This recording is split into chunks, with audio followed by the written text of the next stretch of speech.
Salut tout le monde, nous sommes le 27, donc nouvelle question, et aujourd'hui je dois vous parler de miniatures que je trouve fabuleuses.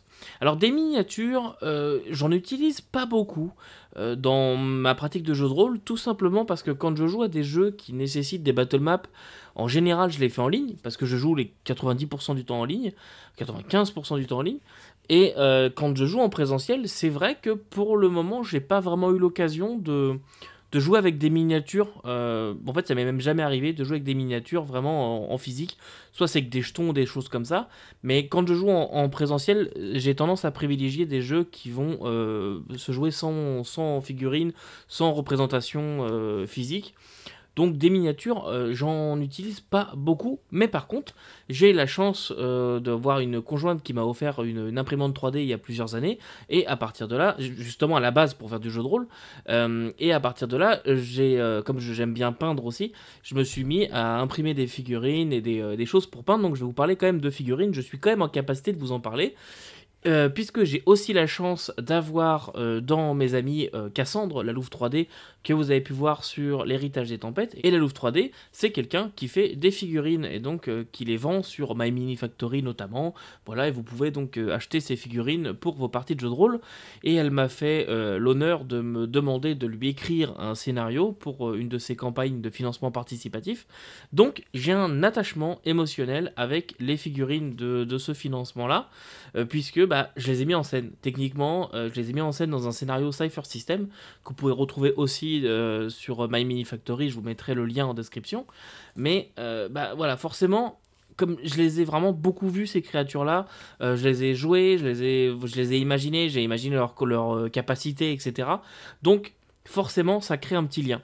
Et il y en a une parmi toutes celles-là que j'ai décidé de vous montrer aujourd'hui. Il s'agit de celle-ci. Ce gros bonhomme champignon avec sa pipe, qui est évidemment dans le scénario et que j'ai adoré jouer avec la pipe. J'ai tendance à aimer les personnages qui ont des pipes. Je trouve que ça me donne un petit quelque chose. Puis voilà, j'aime beaucoup jouer ce genre de personnage un peu débonnaire comme ça, avec une grosse pipe. Oui, racontez-moi ça. Voilà, j'aime bien faire ce genre de choses.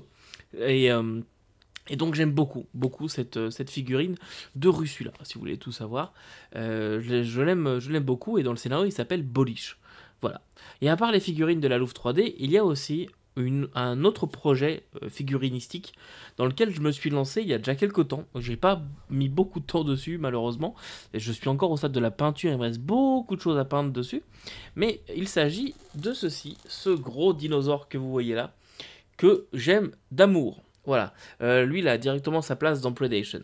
Alors, ce que vous voyez là, c'est donc évidemment la peinture est pas du tout finie, hein, elle n'est pas jugée de la peinture, on est vraiment très très loin du final. C'est un brachiosaure donc qui est monté par un petit cavalier. J'ai cassé la lance d'ailleurs, il tient une espèce de bâton, c'est une lance de mémoire. Elle est un peu cassée, la tête n'est pas peinte non plus bien sûr. Mais ce cavalier en fait dirige cette énorme monture. Vous voyez, il est vraiment très très grand, hein. Il est vraiment énorme. Et normalement ici là, il y a des plaques qui viennent faire des. C'est une plateforme en fait, un peu comme les olifants dans Le Seigneur des Anneaux si vous voyez. Mais il y a des plaques qui viennent comme ça avec du monde, des caisses, de transport et tout ça. Et j'aime beaucoup cette idée. J'ai acheté ce modèle-là, quelque chose comme 10 dollars, et franchement, c'était un plaisir à la fois à monter et à assembler, à tout imprimer. Ça m'a pris énormément de temps à tout faire, mais j'en suis très content. Et il me reste la partie comment dirais-je, peinture à terminer. Mais déjà, là, je trouve que sa peau rend correctement. Je sais pas trop à quoi ça ressemble à la caméra, mais en tout cas, la peau rend bien. Je suis content. Il me reste toute la partie plateforme à terminer, sa tête aussi sur laquelle je vais mettre pas mal de détails.